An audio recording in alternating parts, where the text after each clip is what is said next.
नमस्कार।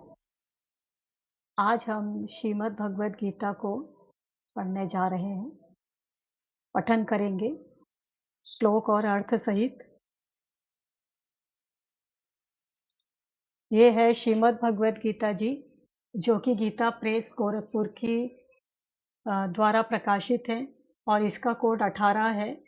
मेरे पास ये हार्ड कॉपी में भी है, पुस्तक रूप में भी है। मैंने खरीदी हुई है, 3-4 है मेरे पास, अलग-अलग कोड की, मोटी भी है, बड़ी भी।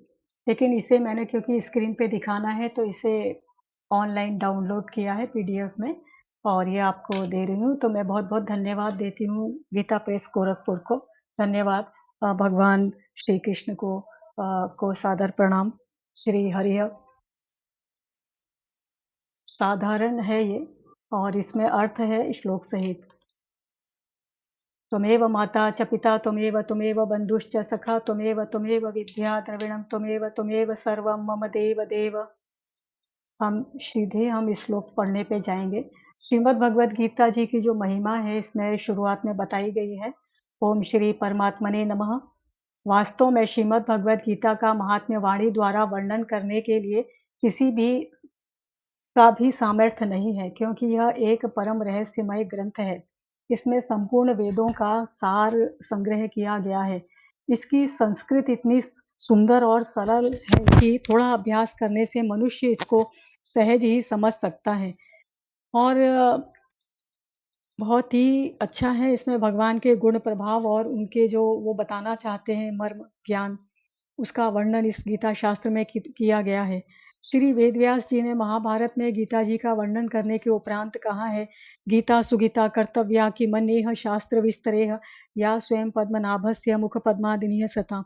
गीता सुगीता करने योग्य है, अर्थात श्री गीता जी को भली प्रकार पढ़कर अर्थ और भाव सहित अंतःकरण में धारण कर लेना मुख्य कर्तव्य है। हर मनुष्य का कर्तव्य है, जो कि स्वयं पद्मनाभ भगवान श्री विष्णु के मुखारविंद से निकली हुई है। स्वयं श्री भगवान ने भी इसके महात्म्य का वर्णन किया है। इस गीता शास्त्र में मनुष्य मात्र का अधिकार है, चाहे वह किसी भी वर्ण आश्रम में स्थित हो, परंतु भगवान में श्रद्धालु और भक्ति युक्त होना चाहिए।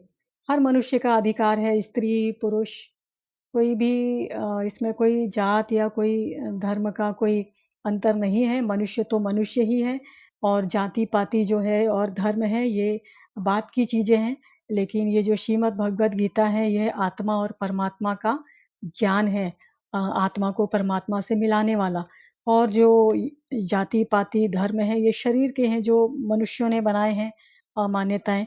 तो उनसे परे होकर हमें ये श्रीमद् भगवद गीता का पाठ करना चाहिए।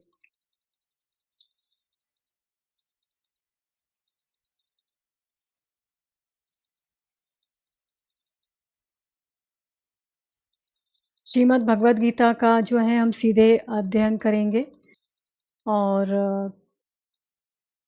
इसमें 18 अध्याय हैं। सबसे पहले हम श्रीमद् भगवद गीता जी का हम महात्म्य पढ़ लेते हैं, जो कि इसमें बताया गया है। ओम श्री परमात्मने नमः। अथ श्रीमद् भगवद गीता महात्म्यम। गीता शास्त्रमिदं पुण्यम यः पठेत प्रतः पुमान् विष्णोः पदं वाप्नोति भय शोकादिवर्जितः। गीताध्ययनशीलस्य प्राणायाम परस्य च नैव सन्ति हि पापानि पूर्वजन्मकृतानि च। मलनिर्मोचनं पुंसां जले स्नानं दिने दिने सकदगीताम्बसि स्नानं संसारमलनाशनं। गीता सुगीता कर्तव्या किमनेह शास्त्रविस्तरेह या स्वयं पद्मनाभस्य मुखपद्मादिनीह सता। भारतामृतसर्वस्वं विष्णोर्वक्त्रादिनीह सुतं। गीता गङ्गोदकं पीत्वा पुनर्जन्म न विद्यते। सर्वोपनिषदो गावो दोग्धा गोपालनन्दनः। पार्थो वत्सः सुधीर्भोक्ता दुग्धं गीतामृतं महत्। एकं शास्त्रं देवकी पुत्र गीतमेको देवो देवकी पुत्र एव। एको मन्त्रस्तस्य नामानि यानि कर्माप्येकं तस्य देवस्य सेवा। गीता महात्म्य हिंदी में।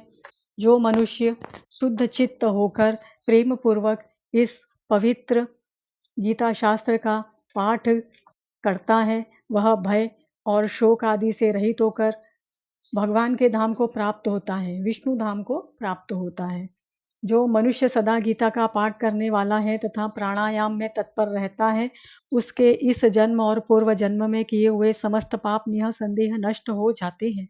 जल में प्रतिदिन किया हुआ स्नान मनुष्यों के केवल शारीरिक मल का नाश करता है, परंतु गीता ज्ञान रूप जल में एक बार भी किया हुआ स्नान संसार मल को नष्ट करने वाला है। जो साक्षात कमलनाथ भगवान विष्णु के मुख कमल से प्रकट हुई है, उस गीता का ही भली-भांति ज्ञान गान यानी कि उसका पठन और श्रवण करना चाहिए, स्वाध्याय, मनन करना चाहिए, पठन, श्रवण, मनन करना चाहिए। अन्य शास्त्रों के विस्तार से क्या प्रयोजन है? जो महाभारत का अमृतोपम सार है तथा जो भगवान श्री कृष्ण के मुख से प्रकट हुआ है, उस गीता रूप गंगा जल को पी लेने पर पुनः इस संसार में जन्म नहीं लेना पड़ता। संपूर्ण उपनिषदें गौ के समान है। गोपाल नंदन श्री कृष्ण दुहने वाले हैं। अर्जुन बछड़ा है तथा महान गीतामृत ही उस गौ का दुग्ध है और शुद्ध बुद्धि वाला श्रेष्ठ मनुष्य ही उसका भोक्ता है। देवकी नंदन भगवान श्री कृष्ण का कहा हुआ गीता शास्त्र ही एकमात्र उत्तम शास्त्र है। भगवान देवकी नंदन ही एकमात्र महान देवता हैं। उनके नाम ही एकमात्र मंत्र हैं और उन भगवान की सेवा ही एकमात्र कर्तव्य कर्म है। श्रीमद् भगवद गीता में 18 अध्याय हैं और हम एक-एक करके इन सारे अध्यायों को पठन करने वाले हैं और उसमें जो पहला अध्याय है वह हम पढ़ने वाले हैं पहले। ओम श्री परमात्मने नमः। श्रीमद् भगवद गीता अथ प्रथमो अध्यायः। धृतराष्ट्र उवाच धर्मक्षेत्रे कुरुक्षेत्रे समवेतायुयुत्सवः मामकाः पांडवाश्चैव किम कुर्वत संजय। धृतराष्ट्र बोले, हे संजय, धर्मभूमि कुरुक्षेत्र में एकत्रित युद्ध की इच्छा वाले मेरे और पांडु के पुत्रों ने क्या किया? ये धृतराष्ट्र जी ने संजय जी से पूछा। संजय उवाच दृष्ट्वा तु पाण्डवानीकं व्यूढं दुर्योधनस्तदा आचार्यमुपसंगम्य राजा वचनं ब्रवीत। संजय बोले, उस समय राजा दुर्योधन ने व्यूह रचना युक्त पांडवों की सेना को देखकर और द्रोणाचार्य के पास जाकर यह वचन कहा। पश्येतां पाण्डुपुत्राणाम् आचार्य महतीं चमुं व्यूढां द्रुपद पुत्रेण तव शिष्येण धीमता। हे आचार्य, आपके बुद्धिमान शिष्य द्रुपद पुत्र धृष्टद्युम्न द्वारा व्यूहकार खड़ी की हुई पांडु पुत्रों की इस बड़ी भारी सेना को देखिए। अत्र शूरा महेशवासा भीमार्जुन समायुधि युधानो विराटश्च द्रुपदश्च महारथ दृष्टकेतुश्च कीतानः काशीराजश्च वीर्यवान् पुरुजित कुंती भोजश्च सैव्यस्य नरपुंगवः युधामन्युश्च विक्रांत उत्तमौजाश्च वीर्यवान् सौभद्रो द्रौपदेयाश्च सर्व एव महारथाः। इस सेना में बड़े बड़े धनुषों वाले तथा युद्ध में भीम और अर्जुन के समान शूरवीर सात्यकी और विराट तथा महारथी राजा द्रुपद धृष्टकेतु और चेकितान तथा बलवान काशीराज कुरुजित कुंती भोज और मनुष्यों में श्रेष्ठ शैब्य पराक्रमी युधामन्यु तथा बलवान उत्तमौजा सुभद्रा पुत्र अभिमन्यु एवं द्रौपदी के पांचों पुत्र ये सभी महारथी हैं। अस्माकं तो विशिष्टा ये तानि बोध द्विजोत्तम नायका मम सैन्यस्य संगार्थम तान ब्रवीमि ते। हे ब्राह्मण श्रेष्ठ, अपने पक्ष में भी जो प्रधान है उनको आप समझ लीजिए। आपकी जानकारी के लिए मेरी सेना के जो सेनापति हैं उनको बतलाता हूँ। भवान भीष्मश्च कर्णश्च कृपश्च समतिंजयः अश्वस्थामा विकर्णश्च सौमदत्तिस्तथैव च।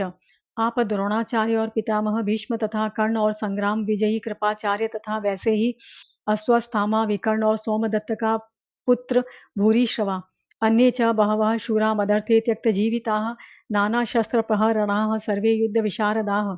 और भी मेरे लिए जीवन की आशा त्याग देने वाले बहुत से शूरवीर अनेक प्रकार के शस्त्रास्त्रों से सुसज्जित और सबके सब युद्ध में चतुर हैं। अपर्याप्तम तदस्माकं बलम भीष्माभिरक्षितम पर्याप्तम त्विदमेतेषां बलम भीमाभिरक्षितम। भीष्म पितामह द्वारा रक्षित हमारी वह सेना सब प्रकार से अजेय है और भीम द्वारा रक्षित इन लोगों की यह सेना जीतने में सुगम है। अयनेषु च सर्वेषु यथा भागमवस्थिताः भीष्ममेवाभिरक्षन्तु भवन्तः सर्व एव हि। इसीलिए सब मोर्चों पर अपनी अपनी जगह स्थित रहते हुए आप लोग सभी निःसंदेह भीष्म पितामह की ही सब ओर से रक्षा करें। तस्य संजनयन हर्षम कुरु वृद्धः पितामह सिंहनादम विनद्योच्चैः शंखं दद्मो प्रतापवान। कौरवों में वृद्ध बड़े प्रतापी पितामह भीष्म ने उस दुर्योधन के हृदय में हर्ष उत्पन्न करते हुए उच्च स्वर से सिंह की दहाड़ के समान गरज कर शंख बजाया। ततः शंखाश्च भैर्यश्च पणवानक गोमुखाः सह सेवाभ्यहन्यन्त स शब्दस्तु मूलो अभवत्। इसके पश्चात शंख और नगारे तथा ढोल मृदंग और नरसिंगे आदि बाजे एक साथ ही बज उठे। उनका वह शब्द बड़ा भयंकर हुआ। ततः श्वेतेर हयेर युक्ते महती स्यंदने स्थितो माधव पांडवश्चैव दिव्यो शंखो प्रदत्मतुः। इसके अनंतर सफेद घोड़ों से युक्त उत्तम रथ में बैठे हुए श्री कृष्ण महाराज और अर्जुन ने भी अलौकिक शंख बजाए। पांचजन्यम ऋषिकेशो देवदत्तम धनंजय पौंड्रम दधमो महाशंखम भीमकर्मा वर्कोदरः।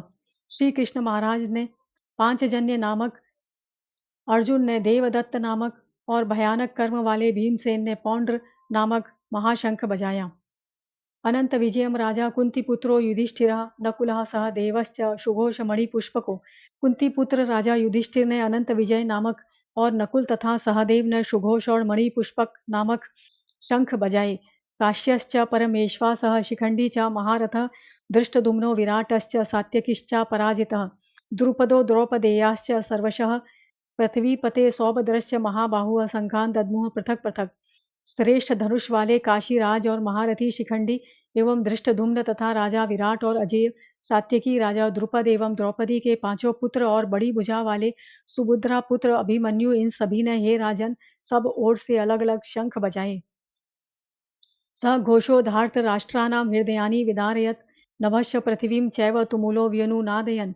और उस भयानक शब्द ने आकाश और पृथ्वी को भी गुंजाते हुए धार्त राष्ट्रों के अर्थात आपके पक्ष वालों के हृदय विदीर्ण कर दिए। अथ व्यवस्थितान दृष्ट्वा धार्त राष्ट्रान कपिध्वज प्रवत्ते शस्त्र संपाते धनुरुद्धम्य पांडवः ऋषिकेशं तदा वाक्यमिदमाह महीपते। अर्जुन उवाच सेनयोरुभयोर्मध्ये रथम स्थापय मे अच्युत। हे राजन, इसके बाद कपिध्वज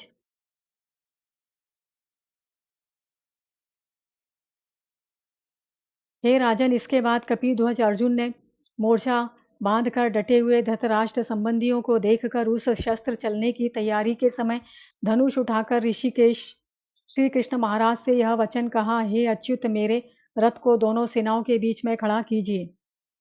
यावदेतान् निरीक्षे अहम योद्धु कामान अवस्थितान कैर्मया सह योद्धु व्यम स्मिरिन रण समुद्र में। और जब तक कि मैं युद्ध क्षेत्र में डटे हुए युद्ध के अभिलाषी इन विपक्षी योद्धाओं को भली प्रकार देख लूं कि इस युद्ध रूप व्यापार में मुझे किन किन के साथ युद्ध करना योग्य है, तब तक उसे खड़ा रखिए। योत्स्य मानान वेक्षे अहम य एते अत्र समागताः धार्तराष्ट्रस्य दुर्बुद्धेर्युद्धे प्रिय चिकीर्षवः। दुर्बुद्धि दुर्योधन का युद्ध में हित चाहने वाले जो ये राजा लोग इन सेना में आए हैं, इन युद्ध करने वालों को मैं देखूंगा। संजय उवाच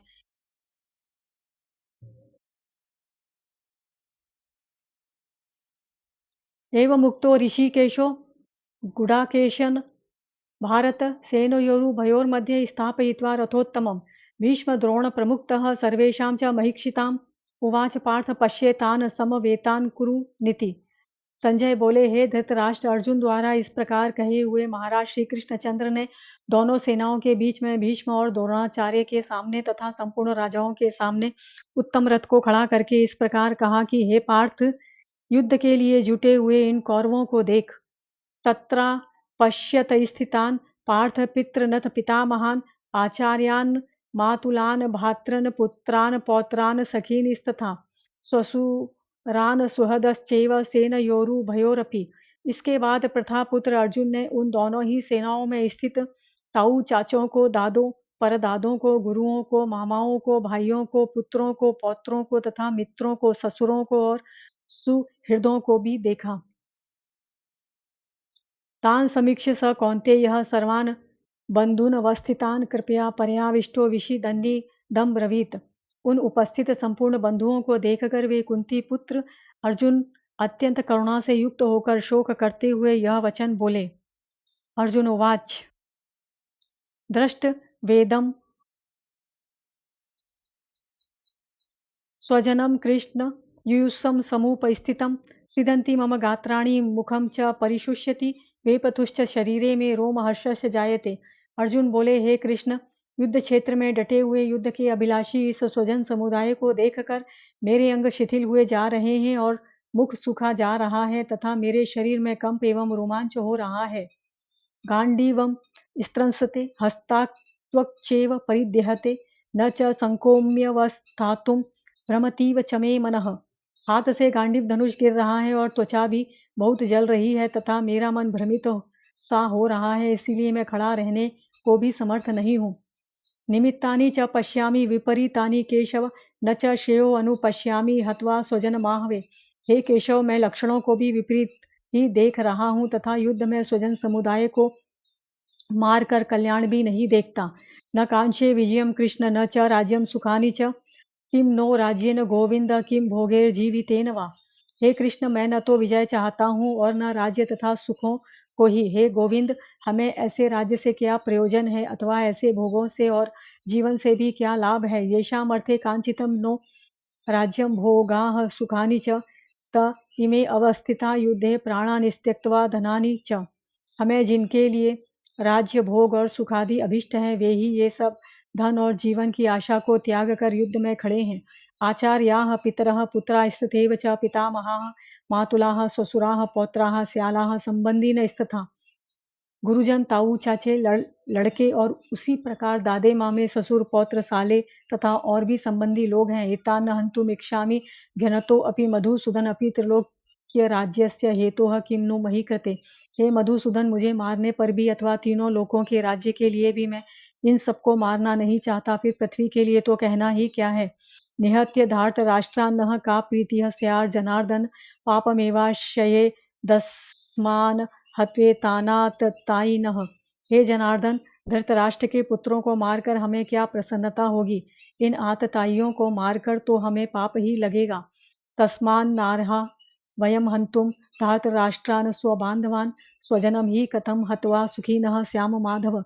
अतएव हे माधव, अपने ही बांधव धृतराष्ट्र के पुत्रों को मारने के लिए हम योग्य नहीं हैं, क्योंकि अपने ही कुटुंब को मारकर हम कैसे सुखी होंगे। यद्यप्येते न पश्यन्ति लोपो यद्यप्येते न पश्यन्ति लोभोपहत चेतसः कुलक्षयकृतं दोषं मित्रदोहे च पातकं कथं न ज्ञेयमस्माभिः पापादस्मान्निवर्तितुं कुलक्षयकृतं दोषं प्रपश्यद्भिर्जनार्दन। यद्यपि लोभ से भ्रष्ट चित्त हुए ये लोग कुल के नाश से उत्पन्न दोष को और मित्रों से विरोध करने में पाप को नहीं देखते, तो भी हे जनार्दन, कुल के नाश से उत्पन्न दोष को जानने वाले हम लोगों को इस पाप से हटने के लिए क्यों नहीं विचार करना चाहिए।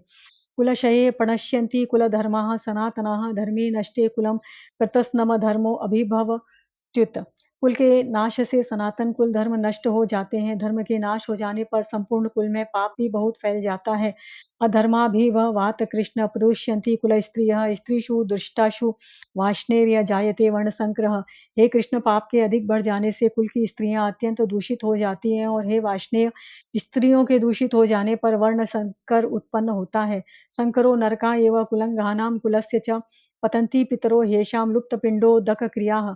वर्ण संकर कुल घातियों को और कुल को नरक में ले जाने के लिए होता है। लुप्त हुई पिंड और जल की क्रिया वाले अर्थात श्राद्ध और तर्पण से वंचित इनके पितर लोग भी अधोगति को प्राप्त होते हैं। दोषे रेतेः कुलंघानां वर्ण संकर कारकेः उत्साधन्ते जाति धर्माः कुल धर्माश्च शाश्वताः।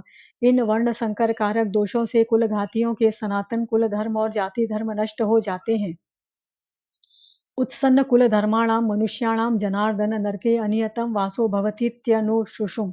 हे जनार्दन, जिनका कुल धर्म नष्ट हो गया है ऐसे मनुष्यों का अनिश्चित काल तक नरक में वास होता है, ऐसा हम सुनते आए हैं।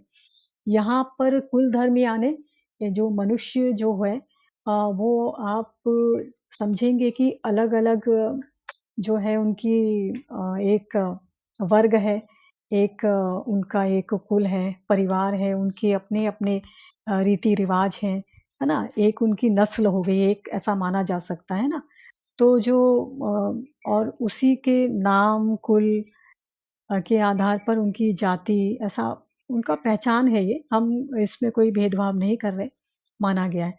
तो क्या है कि इसीलिए जब इंसान जब शादी-ब्याह करता है तो अपने ही कुल धर्म में शादी-ब्याह इसलिए करता है ताकि नस्ल बची रहे, एक सभ्यता बची रहे और जो है, जो रीति-रिवाज हैं, है ना? धार्मिक अनुष्ठान हैं, वो सब आगे चलते रहें। तो अगर ये ऐसा नहीं किया गया, तो क्या होता है कि फिर अ, वो जो रीति-रिवाज है ना? और खान-पान है मनुष्य का, मनुष्य जो अपने पूर्वजों से जो उन्होंने सीखा है, वो क्या हो जाता है, वो मिट जाता है। तो इस कारण से क्या है कि वो अपनी अ, जिसके कारण वो उन चीज़ों को भूल भी जाता है क्योंकि आगे कैरी फॉरवर्ड नहीं होता। तो इसी को ही उन्होंने ये नरक का नाम दे दिया है, जो कि आगे जो है एक नस्ल जो है वो मनुष्य की एक समुदाय जो है, एक कुल है, एक परिवार है, उसके रीति-रिवाज, उसकी परंपराएँ जो अच्छी हैं वो समाप्त होने लगती हैं। बुरी परंपराएँ हैं वो तो धीरे-धीरे अपने आप ही समाप्त होती है। तो मुझे यहाँ समझाना था कि नरक यानी क्या? जीते जी ही हम जो है वो अपनी प्राचीन सभ्यता, सनातन को, अच्छी परंपराओं को हम भूल जाते हैं। अहो बत महत् पापं कर्तुं व्यवसिता वयं यद्राज्यसुखलोभेन हन्तुं स्वजनमुद्यताः। हाँ, शोक हम लोग बुद्धिमान होकर भी महान पाप करने को तैयार हो गए हैं, जो राज्य और सुख के लोभ से स्वजनों को मारने के लिए उद्धत हो गए हैं। यदि माम प्रतीकारम शस्त्रम शस्त्रपाणयः धार्तराष्ट्रारणे हन्युस्तन्मे क्षेमतरम भवेत्। यदि मुझे शस्त्र रहित एवं सामना न करने वाले को शस्त्र हाथ में लिए हुए धृतराष्ट्र के पुत्र रण में मार डालें तो वह मारना भी मेरे लिए अधिक कल्याणकारक होगा। अर्जुन जो है वो इसी इन्हीं सभी बातों को सोच-सोच कर कि कुल परिवार नष्ट हो जाएगा, मेरे परिचित रिश्तेदार जो विपरीत हैं और जो मेरी सेना में भी हैं, जब युद्ध होगा तो मारे जाएँगे। तो इससे जो है वो बहुत जो है वो डरे, मतलब एक तरीके से वो युद्ध ना करने के लिए उनके अंदर इच्छा जग गई है। अब संजय कहते हैं, संजय उवाच एवमुक्त्वार्जुनः सङ्ख्ये रथोपस्थ उपाविशत् विसृज्य सशरं चापं शोकसंविघ्नमानसः। संजय बोले, रणभूमि में शोक से उद्विग्न मन वाले अर्जुन इस प्रकार कहकर बाण सहित धनुष को त्याग कर रथ के पिछले भाग में बैठ गए। ओम तत्सदिति श्रीमद्भगवद्गीतासूपनिषत्सु ब्रह्मविद्यायां योगशास्त्रे श्रीकृष्णार्जुनसंवादे अर्जुनविषादयोगो नाम प्रथमो अध्यायः। अब श्रीमद् भगवद गीता जी का प्रथम अध्याय पूर्ण हुआ। ओम श्री परमात्मने नमः। जय श्री राधे कृष्ण। श्रीमद् भगवद गीता जी को कोटि कोटि प्रणाम और गीता प्रेस गोरखपुर को धन्यवाद, जिस में से मैं यह श्रीमद् भगवद गीता जी पठन कर रही हूँ ऑनलाइन ऑनलाइन और स्क्रीन भी शेयर कर रही हूँ। बहुत बहुत धन्यवाद। प्रथम अध्याय श्रीमद् भगवद गीता जी का अभी पूर्ण हुआ।